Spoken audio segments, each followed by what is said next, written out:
Pini aberta paklang pon pepra kardong karbiang lo. Tiken news kelang arada tumaphan nili berta than bang phi rubjili kro pipensi aberta nang paklang pon po. Pini pherang ke pen ang palia berta arjupon pamisina. Lakhain koira troka parlo duar baguri constituency apar daihuri kudom sinar arong arada phan ningkan surihini ra trok aningkan hidi khiti ka chuklem arada phan panong si congress kachari bom ahut irrigation scheme ec pipon lo non aningkan crepe hopleng detta thangnat repairing our site thekpon long de det asonsi dolang duar baguri constituency ka parlo daihuri police station adung het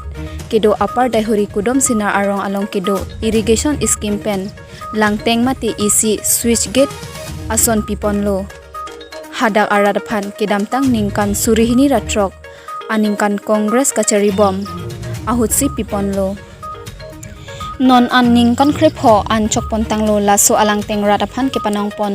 laki khiti mate sai ka choklem ijia phan pusi bangso irrigation scheme pen langteng pipon lo nona bangso alangteng para herai ke kap ijia phan kalwar don pon lo bonta nona bangke chebeng lap asonsi dolo rada tum khiti ka choklem arat langke en sungkrung anlo repairing a phan pustami non pu anta matha pon pilang lasi non kacheri bom asorkar mate cem tuliram ranghang akehai anparta MAC Richard Tokbi akehai aphan kerap kachuningri padopon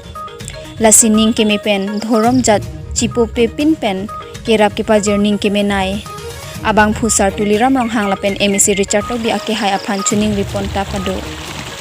daihuri pen amosinki report to news.